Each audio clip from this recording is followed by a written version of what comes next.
So I'm going to talk about coursework tips for the ROCO224 Introduction to Robotic course. And this is regarding building kinematic models of a 6 degree of freedom arm. First of all, we notice that the actual submission date has been moved forward by 10 working days, so you've got a bit more time than you would have had. In fact, it would have to have been in by now already. When you're actually writing the report, the important thing is just to say a little bit about what you're doing. You don't have to write reams and reams of text, just a little tiny explanation of what you're doing. Lots of the analysis will be done in MATLAB, and when you do that, please can you also embed your MATLAB and equations into the text of the report. It's got to be a single PDF standalone document, so if you do video demonstrations, make sure that you have a link to them, and these can be either on OneDrive or if you want you can put them on YouTube. You'll need to use Peter Cork's robotic toolbox for some of this coursework, and it is a bit annoying having to download it and put it onto your own machines, but it's a very useful tool that you'll probably find useful for other applications later on. The coursework is going to be based around analysing the kinematics of a simple 6 degree of freedom RC servo arm, the Sane Smart arm in this case. There's lots of generic devices that are the same out there on the internet. You can buy lots of them on eBay and Amazon. So it's actually quite a nice practical thing for you to be able to do, is to work out the forward kinematics of this kind of arm.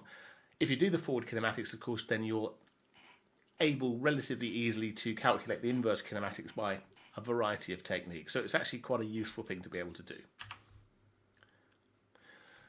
I'm actually going to give you the frames for analysis of this particular coursework, and we're going to base them on Dennevit-Hartenberg rules. And there are 4 rules, and we're going to use the classical Dennevit-Hartenberg. First one is that when we're putting frames along points along a series actuator, we put it such that the z-axis is along the direction of joint rotation. Right? We're not going to come across prismatic joints in this particular project, otherwise you would also have to put those along the direction of movement of prismatic joints as well. Importantly, the x-axis is going to be perpendicular to both the current and the past z-axes. Given that we've put z in and x in, we have to put y in, and it's got to follow the right-hand rule. In fact, we always have to follow the right-hand rule, also when we're doing transformations. And an important aspect of where to put the frames, which won't actually affect you in this particular example, is that the x-axis must intersect the past or the previous z-axis as well. Otherwise, we can't use this Dennevit-Hartenberg approach.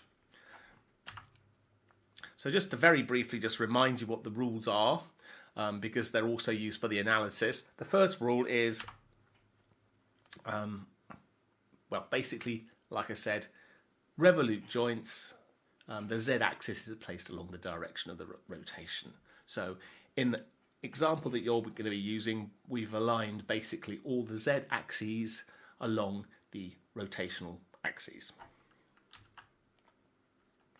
And that's for all the joints. So in this particular example, we actually have two axes shown. There's the previous one and the current one, and both of them correspond to the previous z-axis and the current z-axis. So the x-axis is always going to be perpendicular to both of these. Okay, so perpendicular in both cases. Having put in x and z, then obviously that there has to be a y-axis, and this has just got to be put in to correspond to the right-hand rule. So either use your hand or use your little tiny constructed XYZ tool in order to make sure you put it in the right way round. But again, you won't actually have to do it yourself in this particular example anyway. Another aspect, like I said, this is important, is that the x-axis on the current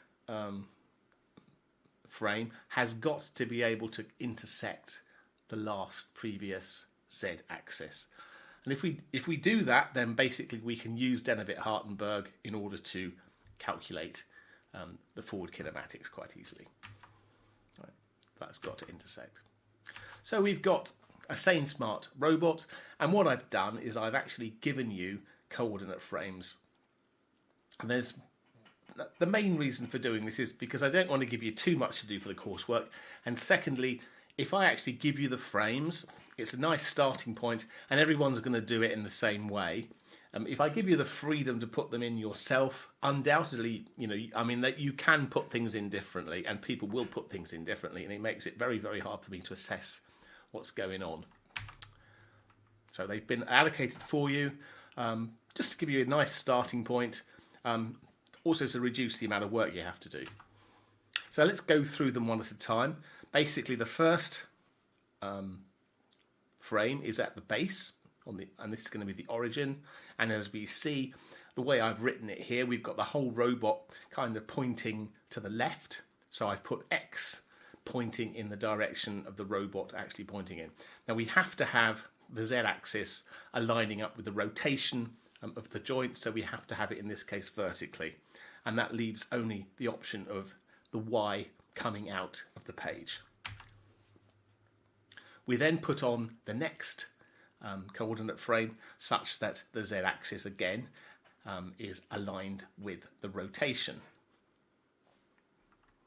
And in order to do so, as you can see, we have to rotate in order to get the Z-axis from going upwards to actually coming out of the page. And correspondingly, we see that the Y-axis now goes downwards.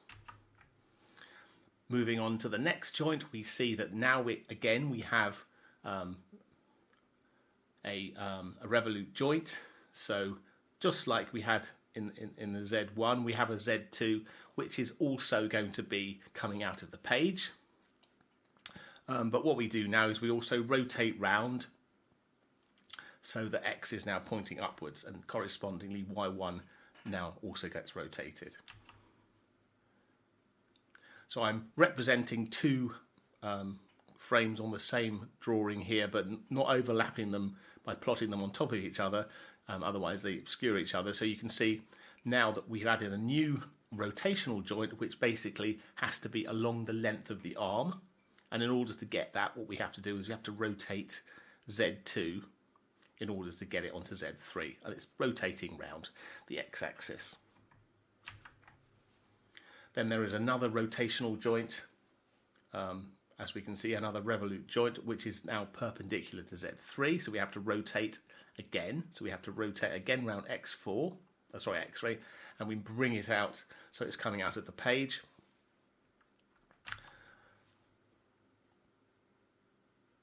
Then we put in another axis because we're going to have a rotational joint for the as part of the spherical wrist. So it's got to be along Z5 as being a rotational joint. So we rotate again through 90 degrees.